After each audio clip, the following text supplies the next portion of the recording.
Conversations Over Tea by Erissa May. Chapter 6. Conversation 6. Old Lady. It was an overcast morning, but Jingfei was practically jumping with excitement. Nai Nai had managed to convince Jingfei's mother that it would be perfectly fine for Jingfei to go to the market with her. "She can carry my shopping for me and keep me out of trouble," Nai Nai had said, ruffling Jingfei's hair to show that she was mostly teasing. Jingfei crossed her arms. She was getting strong. She knew she was. She did her training every morning with Nai Nai and her littler cousins, and now she could lift a whole bag of rice by herself. She couldn't carry it very far yet, but she was determined to get stronger. Auntie Min had promised her archery lessons next time she visited, if Jingfei was good and worked hard at her training. She could absolutely help Nai Nai carry her shopping. "Are you sure?" Mama asked, pouring her mother-in-law tea. "I know your joints have been aching quite a bit lately. Ying is supposed to come home today. He could always go." Nai Nai shook an oddly bent finger. "This is why you should never punch an attacker in the face, Jingfei child. Go for the throat or just below where they wear their belt. It's easier on the hand and easier to reach." At her daughter-in-law. "Don't think I didn't notice you running out of ginger. You need to be able to stomach more than rice if that baby is going to grow up strong. And I remember from last time that ginger was the only thing helping real food go down." She picked up her tea one-handed and took a quick swig of it, nodding approvingly at the taste. Mama made a face. "I can't get anything past you, can I?" she complained, but she was smiling, so Jingfei knew she wasn't really upset. "I waited to tell everyone after Ying got home." Nai Nai scoffed. "It'll teach that son of mine to plan his business dealings a little better so he won't miss out on important things happening at home. If Shang were here..." Nai Nai paused suddenly, taking a breath. Jingfei reached for her Nai Nai's hand and got a distracted smile in return that didn't hide the pain in her grandmother's eyes. Nai Nai got sad when she talked about Ye Ye, who had been sick for a long time and then died last winter. Jingfei missed Ye Ye too. He'd told the best stories. Mama sighed. "I think that's most of the problem. You know he misses him too." Absently, she brushed her hand over her stomach. "Hopefully his son will convince him to spend more time at home." Nai Nai growled, slamming down her teacup with a harsh clack. "Regardless of whether that's a son or daughter you're growing, he's got an elder child and a wife. And that should be more than enough." She shook her head. "I don't care what poison that old bat you call an aunt has been dripping into your ear. You're an excellent wife for my son, who has already born an excellent child. I would say the same if you gave him a daughter for every year of the zodiac and still not a single son." Jingfei giggled at the description of great Aunt Ting, and Nai Nai grinned crookedly. "Yes, I'm talking about you, you little terror. Come on now, let's get out from under your mother's feet so she can relax a little." Mama sighed. "If you want me to be able to relax, please don't fill her full of sweet bean cakes again." Nai Nai snickered.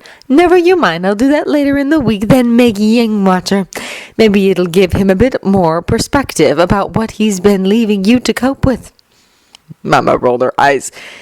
"As if you haven't been doing most of the work watching her, and teaching Min's twins, and writing all those letters to the aspiring officers that your nephews are training. Speaking of, I've never asked, do you sign the Ping or Mulan?" Nai Nai snorted. "Depends how Kun or Kong address me in the introduction letters. I'm more interested in making sure those boys don't go out and get their squads killed and rehashing old arguments with boys struggling to grow facial hair about whether filial piety or being a good wife material is more important." She took a final sip of her tea, then placed the cup back on the table. "We should be back before sundown. Should give you plenty of time to warn my son that I'm going to bend his ear back when I next see him," she said knowingly. Mama flapped her hands at them in a shooing motion, and so Jingfei took her Nai Nai's hand and started to pull her toward the door. "Yes, we're going, and it's very exciting. Just let me grab my cane." Nai scolded half-heartedly as she snatched the worn bag Mama had packed for them full of things to trade. Jingfei put her shoes on and bounced impatiently in one spot as Nai pulled her walking cane from behind the door and soon followed. "Travel safe," Mama called from behind them. Nai raised one hand in farewell, and then the two of them were off. Hours later, Jingfei was starting to feel pretty tired, but was determined to keep carrying the apricots they had traded a ceramic jar for. She had said she was sure she could carry it, and Nai had let her. The market had been everything her elder cousin Wen had said and more. "Did you see the pet monkey, Nai? Did you?" she asked for admittedly the fourth or fifth time.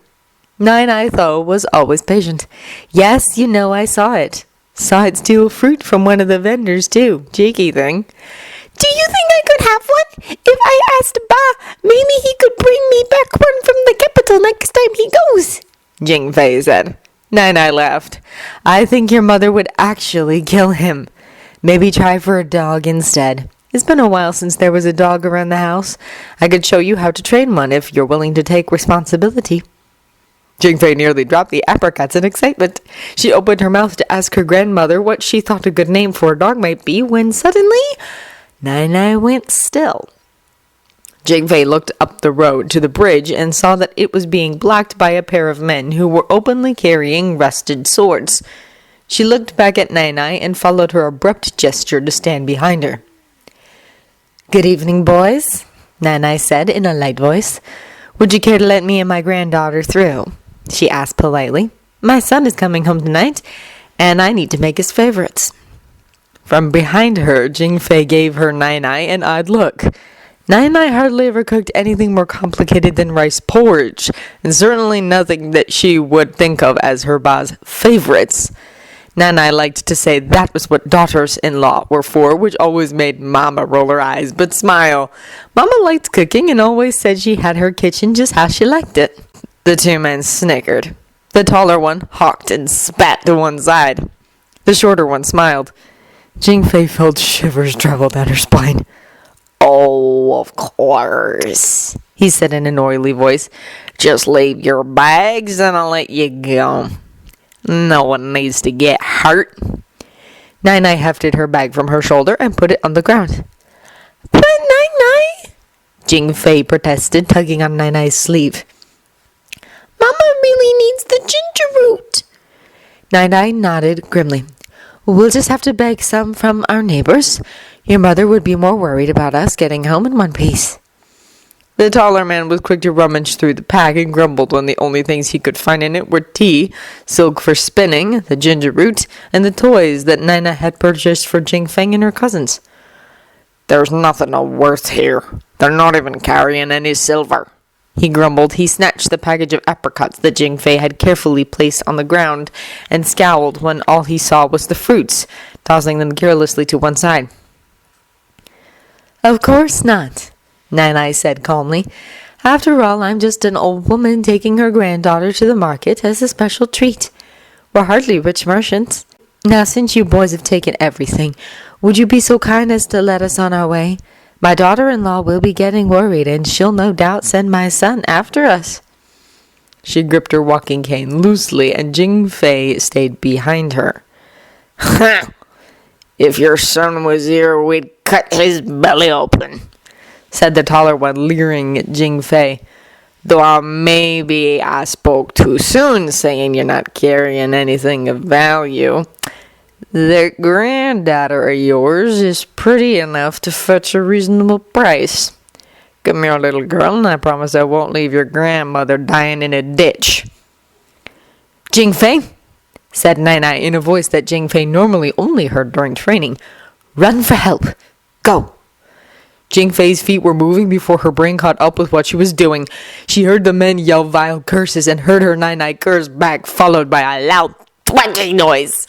She didn't look back, though. She knew better. Nai said that if someone might be chasing you, you never looked back unless you had a plan for fighting back. 3 turns down the road, and Jingfei almost ran headlong into a group of men with an ox cart. "Jingfei!" came an incredulous voice. Jingfei skidded to a stop and looked up at the stocky man with a straw hat driving the cart, realized he was familiar, and nearly started crying with relief. Jingfei! Her father jumped off the cart and quickly scooped her up into his arms. What happened? What are you doing out on the road alone? Bah! Nai is in trouble, she managed to gasp out. Bad men are at the bridge. Her lip wobbled. She said I had to go get help. How many? Ba asked her. 2, Jingfei replied. Ba nodded sharply. Yang, Pei with me. Niu, Ling, stay with the cart and keep my daughter safe. He swung Jingfei into the cart and kissed her head. I'll be back soon. Be good. Jingfei nodded miserably as Ba and 2 of his friends ran back up the road toward the bridge. She watched after them and startled when a cup of cold tea was pressed into her hands. A teenage boy smiled at her. Here, you must be thirsty after that run. Jingfei nodded mutely, staring down the road where the dust from her father's running was starting to settle. She took an absent sip and grimaced at the flavor. It tasted overbrewed.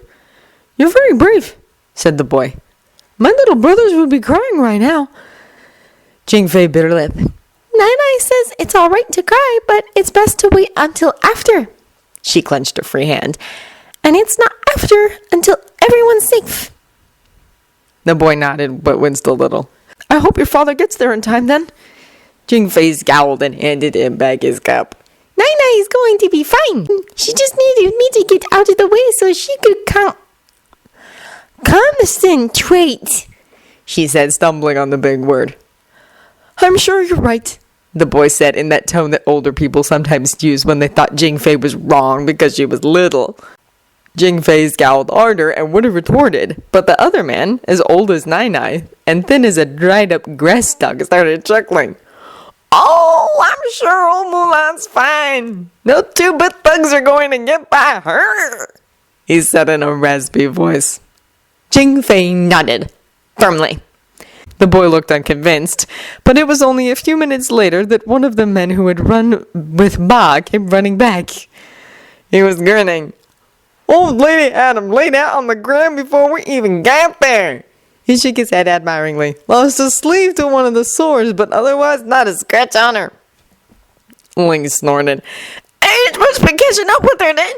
Time was she wouldn't have even got road dust on her from a couple of dung beetles like that. The other man laughed. Last I saw, she was ordering Ying to pick up all her scattered purchases because her old knees couldn't take all the bending. He snickered, hardly stopping her from knocking those thieves right out cold. Jingfei shot a triumphant look in the gaping boy. See? She said. Nai is strong. End of Conversations Over Tea by Arissa May. If you enjoyed this recording or the content, feel free to leave a comment below or a review of the original story from the link in the descriptions. Thank you for listening.